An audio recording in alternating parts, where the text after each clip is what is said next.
آنے کی درخواست قبول فرمائی۔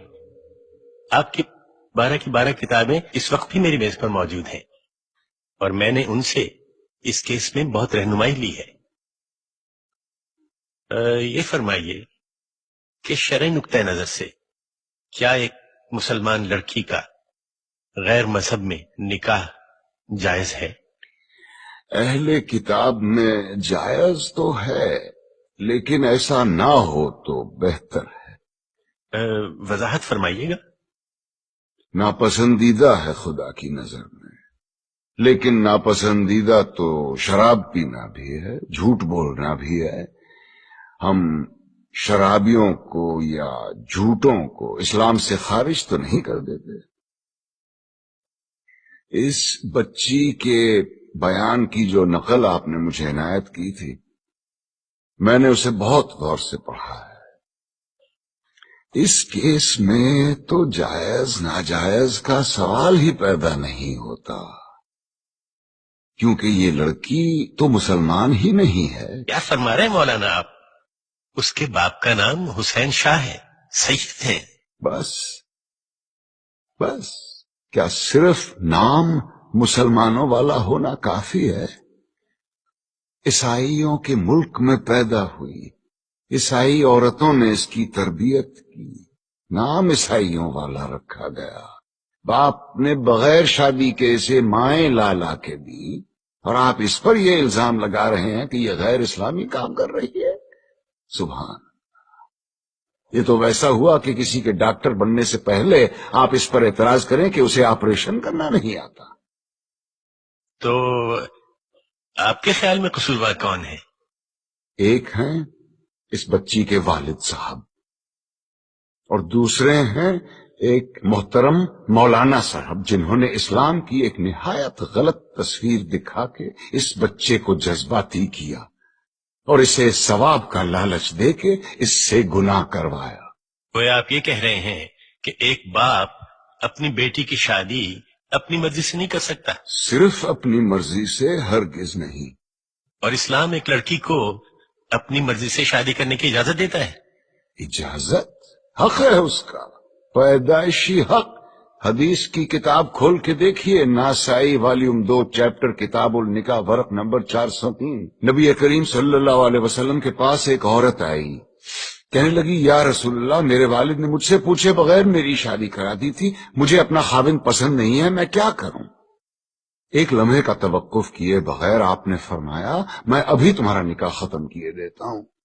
وہ بولی بس رسول اللہ، مجھے طلاق نہیں چاہیے، میں صرف اپنا حق معلوم کرنا چاہتی تھی۔ حدیث کی دوسری کتاب کھولیے، بخاری شریف والیوم 3 چیپٹر کتاب النکاح ورق نمبر 94۔ خنسا بنت خزام کہتی ہیں میرے والد نے مجھ سے پوچھے بغیر میری شادی کرا دی، مجھے خاوند پسند نہیں تھا، میں رسول اللہ کے پاس گئی، انہوں نے فوراً وہ نکاح منسوخ کروا دیا۔ لیکن مولانا آپ یہ کیوں اپریشیٹ نہیں کر رہے ہیں کہ حسین شاہ نے کس مقصد کے تحت اپنی بیٹی کی شادی کی تھی؟ اور مولانا طاہری نے تو سرمد کو، جو کہ ایک ناچنے گانے والا، جینز پہننے والا مغرب زدہ نوجوان تھا، اسے اسلامی حلیے میں ڈھال کر ایک عاشق رسول بنا دیا۔ حلیہ؟ اسلامی حلیہ اور گانا بجانا یعنی موسیقی، دونوں بہت اہم موضوع چھیڑ دیے ہیں آپ نے۔ پہلے آئیے موسیقی کی طرف۔ دلائل کا ایک انبار ہے میرے پاس موسیقی کے حق میں، لیکن میں صرف ایک دلیل دینا چاہتا ہوں جس کے بعد دوسری کوئی دلیل ہو ہی نہیں سکتی۔ آپ یہ بتائیے کہ آج تک دنیا میں پیغمبر کتنے اتارے گئے؟ جی 1,24,000۔ اور ان 1,24,000 میں سے کتابیں کتنوں پہ نازل ہوئیں؟ جی صرف 4 پر۔ گویا یہ تو طے ہو گیا کہ یہ 4 باقی 1,23,996 پیغمبروں سے زیادہ برگزیدہ ہیں۔ بے شک ان 4 کو اللہ نے معجزے عطا کیے۔ حضور کا سب سے بڑا معجزہ قرآن شریف، موسیٰ کو اس قابل بنایا کہ وہ لاٹھی سے دریا کے 2 ٹکڑے کر دے، عیسیٰ کو یہ طاقت دی کہ وہ مردے کو دوبارہ زندہ کر دے، اور داؤد کو کیا دیا؟ موسیقی، ایسی سریلی آواز اور راگوں اور سازوں پر اتنا عبور کہ سر لگائیں تو پہاڑ ساتھ گانے لگے، دنیا جہان کے پرندے مدہوش ہو کے آواز کی جانب کھنچے چلے آئیں۔ زبور اٹھا کے دیکھیے، یہ تک لکھا ہے کہ کن راگوں سے اور کن سازوں پہ گا کے حضرت داؤد الصلوۃ والسلام نے خدا کی حمد و ثنا کی۔ کیا یہ ممکن ہے کہ خداوند کریم اپنی تعریف سننے کے لیے ایک حرام چیز کا انتخاب کرے اور اپنے ایک برگزیدہ پیغمبر کو حرام چیز معجزے میں دے؟ کیا یہ ممکن ہے کہ نبی کریم صلی اللہ علیہ وسلم موسیقی کو حرام بھی سمجھیں اور حضرت عائشہ رضی اللہ عنہا سے یہ بھی پوچھیں کہ بارات جس قبیلے میں گئی ہے وہ انصار ہیں اور انصار موسیقی کے بہت رسیا ہوتے ہیں، کیا تم نے بارات کے ساتھ کچھ گانے والیاں بھی بھیجی ہیں یا نہیں؟ کیا یہ ممکن ہے کہ وہ موسیقی کو حرام بھی سمجھیں اور ابو موسیٰ اشعری کی قرت سے خوش ہو کر اس سے یہ بھی کہیں کہ لگتا ہے تمہارے گلے میں تو داؤد کا ساز رکھ دیا گیا ہو؟ اب آئیے حلیے کی طرف۔ آپ نے کہا جنس زدہ نوجوان یا اسلامی حلیہ۔ افسوس، صد افسوس، ہم نے معاشرت اور مذہب کو آپس میں کیسا گڑ مڈ کر دیا ہے۔ لباس کا تعلق معاشرت سے ہے، مذہب سے بالکل نہیں۔ یہ کیسے ممکن ہے کہ ایک ایسا دین جو بقول ہمارے ساری کائنات اور تمام زمانوں کے لیے اتارا گیا، وہ لباس کے لیے کسی ایک خاص یونیفارم پر اصرار کرے؟ اور ہم اتنے معصوم ہیں کہ الاسکا کے برفیلے میدانوں میں یا نیوزی لینڈ کی منجمد پہاڑوں میں بھی اگر کوئی اسلام قبول کرے تو ہم اس سے کہیں گے کہ اسلام کی تعلیمات تو ہوتی رہے گی، پہلے شلوار پہنو اور اسے ٹخنوں سے اوپر رکھو۔ اور یہی رویہ ہمارا داڑھی کے سلسلے میں بھی ہے۔ لیکن داڑھی تو مولانا آپ نے بھی اتنی لمبی رکھی ہوئی ہے۔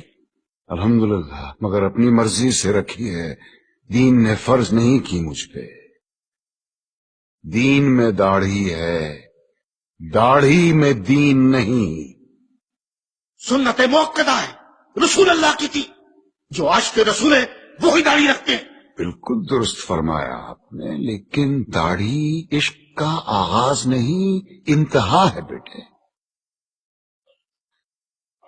عشق جب انتہا کو چھوتا ہے تو عاشق کا جی چاہتا ہے کہ وہ بھی دکھنے میں اپنے محبوب جیسا بن جائے۔ کیا خوب کہا ہے کسی پنجابی صوفی شاعر نے، سیونی مینو رانجھا آکھو ہیر نہ آکھو کوئی۔ کہیں ہم غلطی تو نہیں کر رہے ہیں کہ عاشق کا پہلا قدم عشق کی آخری سیڑھی پہ رکھوا رہے ہیں؟ کیا وجہ ہے بیٹے کہ اتنے لمبی لمبی داڑھیوں والے 3-3 4-4 حج کیے ہوئے حاجی صاحبان اسمگلنگ کرتے یا جھوٹ بولتے عام نظر آتے ہیں؟ وجہ یہ ہے کہ مجھ جیسے ناسمجھ عالم سارا زور داڑھی رکھنے اور شلوار پہننے پر ہی دیتے ہیں۔ کہیں ہم غلطی سے عاشق رسول کے بجائے عاشق ابو جہل تو نہیں پیدا کر رہے ہیں؟ کیونکہ داڑھی تو ابو جہل کے بھی تھی، لباس بھی وہی تھا جو رسول اللہ زیب تن فرماتے تھے۔ ترتیب الٹی ہے بیٹے، پہلے ظاہر نہیں، پہلے باطن کو ٹھیک کرو۔ اندر آگ لگاؤ، باہر خود بخود آئے گی، ورنہ یہی ہوگا کہ لوگ حرام کی کمائی جیب میں ڈالے حلال گوشت کی دکان ڈھونڈتے پھر رہے ہوں گے۔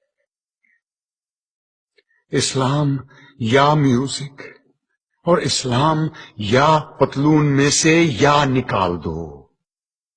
یہ مت بھولو کہ اس ملک میں اسلام کی سب سے زیادہ خدمت دو ایسے آدمیوں نے کی ہے جن کے داڑھی بھی نہیں تھی اور جو کوٹ پتلون پہنا کرتے تھے، محمد علی جناح اور علامہ اقبال۔